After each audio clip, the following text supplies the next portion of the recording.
नमस्कार। आप सुन रहे हैं द बॉलीवुड रेडियो और मैं हूं आपके साथ आकाश। दोस्तों, आज के इस पॉडकास्ट में किस्सा राजेश खन्ना का और लेकर चलेंगे आपको उस दौर में जब राजेश खन्ना का मतलब हिंदी फिल्म इंडस्ट्री में सुपरहिट होने की गारंटी था। राजेश खन्ना की फिल्मों की सफलता, लोकप्रियता और उनकी कमाई को अगर आधार बनाएं तो ये बात दावे से कह सकते हैं कि उनके जैसा उनसे पहले और उनके बाद कोई नहीं हुआ। उन्होंने गोल्डन एरा के बाद सामाजिक मुद्दों वाले सिनेमा को एंटरटेनमेंट, लव, रोमांस की कहानियों के जरिए ज्यादा लोगों तक पहुंचाया और स्टारडम का दौर शुरू किया। 1969 में उनकी फिल्म आराधना की रिलीज से 1971 तक 15 लगातार सुपरहिट फिल्मों का जो रिकॉर्ड बना वो आज तक कोई स्टार नहीं तोड़ पाया। बहुत सारे आए और गए और बॉलीवुड के पहले सुपरस्टार यूं ही नहीं बने राजेश खन्ना। उसके पीछे एक बड़ी वजह ये रिकॉर्ड भी है। फिल्म आखिरी खत से अपने करियर की शुरुआत की और 18 जुलाई 2012 को दुनिया को अलविदा कहने वाले काका हमेशा इस बात के लिए उन्हें याद किया जाएगा कि उन्होंने हिंदी सिनेमा का ट्रेंड बदला। जो बहुत मुमकिन था कि राजेश खन्ना जैसा सितारा उस दौर में आए और वो उसे बदले, चूंकि उसके पहले जो रोमांस था वो पेड़ के पीछे और दो फूलों को मिलाते हुए और एक परंपरागत तरीके से चला आ रहा था और हीरो का मतलब एक अधेड़ उम्र का स्टार भी हो चुका था। लेकिन राजेश खन्ना आए और एकदम से लगा कि जैसे हवा का एक नया झोंका आया। राजेश खन्ना की पहली सुपरहिट फिल्म आराधना का किस्सा शेयर करते हुए एक बार एक राइटर हैं यासिर उस्मान, जिन्होंने राजेश खन्ना पर किताब लिखी the untold story of India's first superstar. और आराधना माँ पर केंद्रित शर्मिला टैगोर के लीड रोल की फिल्म थी, लेकिन पति और बेटे का डबल रोल होने से राजेश खन्ना को स्क्रीन ज़्यादा मिली और सारा फोकस अपनी ओर वो खींच ले गए। और इसके रिलीज के बाद लोग शर्मिला टैगोर की बजाय राजेश खन्ना को खोज रहे थे। ये बात यासिर उस्मान अपनी किताब में लिखते हैं। राजेश खन्ना का जादू महिलाओं के सिर चढ़कर बोलने लगा था। महिलाएं अब उन्हें लड़कियां खून से लिखे खत भेजा करती थीं, उनकी तस्वीरों से शादी करती थीं और उन्हें तकिए के नीचे रखकर सोती थीं, उनकी कार को लिपस्टिक लगे होंठों से चूमती थीं।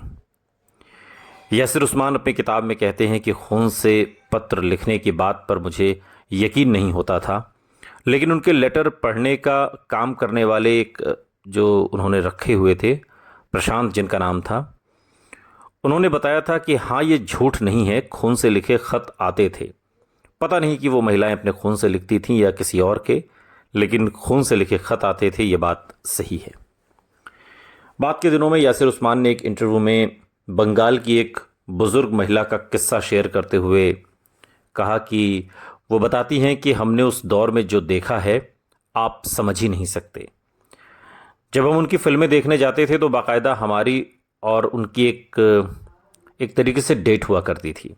मेकअप करके ब्यूटी पार्लर जाके अच्छे कपड़े पहनकर हम जाते थे और हमें लगता था कि जो पर्दे की तरफ से वो पलके झपका रहे हैं और सिर झटका रहे हैं, मुस्कुरा रहे हैं, वो सब हमारे लिए कर रहे हैं। और हॉल में बैठी हर लड़की को ऐसा लगता था। ये उनका तरीका था, ये उनके सुपरस्टारडम का नशा था जो हम सब पर छाया हुआ था। आंखें झपका के, हल्की टेढ़ी गर्दन की नई अदा, राजेश खन्ना को उनका जो स्टाइल था उस स्टाइल को राजेश खन्ना का सिग्नेचर स्टाइल बना गया था।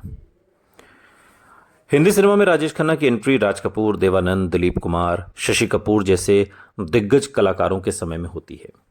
ये सामाजिक और राजनीतिक बदलावों को पर्दे पर उतारने और आर्ट और अभिनय की बारीकियों का दौर भी था। इस दौर की राज कपूर की आवारा, गुरदत्त की प्यासा, बिमल रॉय की 2 बीघा जमीन, महबूब खान की मदर इंडिया, दिलीप कुमार की मुगले आजम, देवदास जैसी फिल्मों का जिक्र किया जा सकता है जो उस दौर की बेहतरीन फिल्में रहीं। लेकिन एंटरटेनमेंट और लोकप्रिय अभिनय की कमी से ये सिनेमा ज़्यादा लोगों तक नहीं पहुंच पा रहा था। हालांकि इस समय राजेंद्र कुमार, शम्मी कपूर जैसे कलाकार लव, रोमांस, पर आधारित फिल्में कर रहे थे, लेकिन उनकी फिल्में अब ज़्यादा चल नहीं रही थीं और दोनों पर उम्र का जो फ़र्क है वो भी झलकने लगा था। यासिर उस्मान जो राजेश खन्ना की ऑटोबायोग्राफी के लेखक हैं, जिन्होंने उनकी जीवनी लिखी है एक तरीके से, वो कहते हैं कि राजेश खन्ना की एंट्री एक ऐसे दौर में होती है जब दिलीप कुमार, देवानंद उम्र दराज हो रहे थे। इनकी फिल्में कम आ रही थीं और युवा चेहरों में राजेंद्र कुमार, शम्मी कपूर की फिल्में फ्लॉप होने लगी थीं और उनका वजन भी बढ़ने लगा था। और ऐसे में लोगों को एक फ्रेश चेहरे की ज़रूरत थी, एक ऐसा फेस जो बिल्कुल नया हो, बिल्कुल अलग हो, बिल्कुल तरोताज़ा और यंग भी। यासिर उस्मान कहते हैं कि हर समय एक रोमांटिक हीरो की ज़रूरत होती है। हर दौर का युवा अपना रिप्रेजेंटेटिव खोजता है। ये स्लॉट खाली हो रहा था और इसे राजेश खन्ना ने भर दिया। वो पारिवारिक फिल्में करते थे, लिहाजा शहरी मिडिल क्लास ने उन्हें हाथों हाथ ले लिया। उन्होंने कहा कि सलमान खान के पिता सलीम खान एक बार एक इंटरव्यू में मुझसे कहते हैं कि राजेश खन्ना जैसा स्टारडम हिंदी सिनेमा में आज तक किसी ने नहीं देखा। सलमान, शाहरुख, तमाम एक्टर आए और लोकप्रियता को ये लोग छू भी नहीं पाए जिस लोकप्रियता के शिखर पर राजेश खन्ना बैठे थे।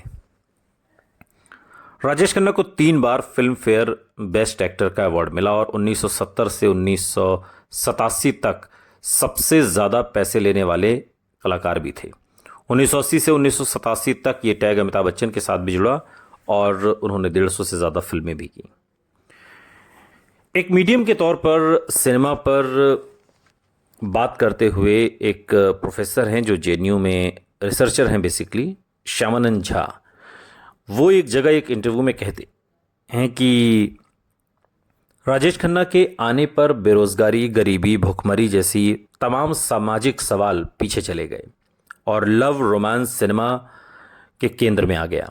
हालांकि उनके सिनेमा में सामाजिक संदेश भी होते थे, लेकिन फिर भी जो फिल्में बन रही थीं देश की मौजूदा हालात को लेकर के, वो राजेश खन्ना की फिल्मों से गायब हो गया। हिंदी सिनेमा पर रिसर्च करने वाले और मीडिया के शिक्षक भूपेंद्र सिंह एक इंटरव्यू में कहते हैं कि राजेश खन्ना बेशक अच्छे कलाकार थे, लेकिन उनके अभिनय में एक ही स्टाइल, एक ही अंदाज हमेशा नजर आता था। उनके स्टारडम के आगे बाकी वैरायटी वाले कलाकार पीछे चले गए। पूरा बॉलीवुड उन्हीं के इर्द गिर्द घूमने लगा। वो आगे कहते हैं कि राजेश खन्ना बाजार का सिनेमा करते रहे, आर्ट पीछे चला गया। लेकिन सिनेमा पत्रकार गजेंद्र भाटी कहते हैं कि उस दौर की मांग थी। लोग अपनी पसंद के हीरो की फिल्में उनके खास स्टाइल या एक्टिंग की वजह से भी देखने जाते थे। अमिताभ बच्चन की एंग्री यंग मैन, रजनीकांत, सबकी अपनी स्टाइल थी। वो कहते हैं कि राजेश खन्ना की फिल्में प्रेम कहानियों के इर्द गिर्द सामाजिक संदेश वाली भी होती थीं। एक इंटरव्यू में यासिर उस्मान कहते हैं कि आनंद, अमर प्रेम और उनकी लगभग सभी फिल्में प्रेम केंद्रित तो थी ही, लेकिन एक सामाजिक संदेश भी इसमें छिपा हुआ था। और इस तरीके से उनकी फिल्में में आगे बढ़ती रहीं। और सिनेमा पत्रकार हैं गजेंद्र भाटी, वो कहते हैं कि जवाहरलाल नेहरू के समय का सिनेमा आइडियोलॉजी और वैचारिक संकल्पों को लेकर झुका था। सोशली और फाइनेंशियली बदल रहा इंडिया अपनी एक नई पहचान ढूंढ रहा था और लोगों की भूख, मज़ा, मस्ती की तरफ जब बढ़ी तो कमर्शलाइजेशन का मकसद ज़्यादा लोगों तक अपनी कहानी को पहुंचाना भी हो गया। अमिताभ बच्चन के उभार से राजेश खन्ना का स्टारडम थोड़ा नीचे जाना शुरू हुआ। हालांकि इसे नकारते हुए फिल्म पत्रकार गजेंद्र भाटी एक इंटरव्यू में कहते हैं कि राजेश खन्ना जितना करना था वो कर चुके थे। ये इंदिरा गांधी के इमरजेंसी का दौर भी था। समाज में बेरोजगारी जैसे तमाम सवालों को लेकर आक्रोश पनप रहा था और ऐसे में एक नए सिनेमा की मांग थी जिसे अमिताभ बच्चन ने पूरा किया। राजेश खन्ना कुछ डिफरेंट नहीं कर रहे थे, ये भी एक बड़ी वजह थी कि अमिताभ बच्चन फलक पर आए और छा गए। यासिर उस्मान भी कुछ ऐसी ही बात कहते हैं। वो कहते हैं कि काफ़ी रिपीटेशन हो गया था, वो नया नहीं कर रहे थे। बेरोजगारी, इमरजेंसी और 1975 में जेपी आंदोलन से समाज में गुस्सा बढ़ा था और ऐसे समय पर अमिताभ मारधाड़ या एक्शन फिल्मों का दौर लाए जो राजेश खन्ना नहीं कर पाते थे। लेकिन तब भी वो नीचे नहीं गए, दूसरे नंबर पर बने रहे। राजेश खन्ना की बी ग्रेड सी ग्रेड फिल्में करने की बात पर वो कहते हैं कि उनका ये दौर बहुत बाद में आया। वो अपने स्टारडम को संभाल नहीं पाए या कहें पचा नहीं पाए, प्रोड्यूसर उसको भाव नहीं देते थे और कामयाबी का जो अहंकार था वो भी बहुत बढ़ गया था। लेकिन जब फिल्में नहीं चलीं और थक गए तो राजनीति में भी आए। राजेश खन्ना ने राजनीति में भी अपनी लोकप्रियता साबित की और कहा जाता है कि उनकी वजह से ही लाल कृष्ण आडवाणी को ये सीट जीतने के बाद भी छोड़कर गुजरात के गांधीनगर जाना पड़ा। 1991 में कांग्रेस पार्टी से वो नई दिल्ली लोकसभा सीट से चुनाव लड़े और महज 1589 वोट के कम मार्जिन से आडवाणी से चुनाव हार गए। लाल कृष्ण आडवाणी को 93,662, जबकि राजेश खन्ना को 92,073 वोट मिले थे। 1992 में लाल कृष्ण आडवाणी के सीट से इस्तीफा देने के बाद उपचुनाव हुआ और उपचुनाव में राजेश खन्ना फिर उतरे और बीजेपी ने शत्रुघ्न सिन्हा को उतार दिया। कुल 10,000 एक बड़े अंतर के साथ में तकरीबन 28,256 के अंतर से उन्हें पटखनी मिली और 1992 से 1996 तक राजेश खन्ना इस सीट से सांसद रहे। 1996 में कांग्रेस ने राजेश खन्ना को फिर मैदान में उतारा, लेकिन इस बार बीजेपी के जगमोहन से वो 58,315 मतों से चुनाव हार गए। और जिंदगी में जब राजनीति ने साथ छोड़ा हार के बाद, तो फिर बहुत कुछ बदलने लगा था। और एक ज़माना वो भी था जब यासिर उस्मान बताते हैं कि राजेश खन्ना की दोस्त अंजू महेंद्रू उनके संघर्ष के दिनों से ही उनके साथ रहीं। वो चाहते थे कि अंजू उनके स्टारडम या कामयाबी को महसूस करें, पर वो उनके साथ सुपरस्टार के बजाय दोस्त जैसा बर्ताव करती थीं। जो गलत लगता था उसे रोकती थीं, जो सही था उसकी तारीफ करती थी। बाद में वो अंजू को कम वक्त देने लगे और फिर दोनों के रिश्तों में दरार आ गई।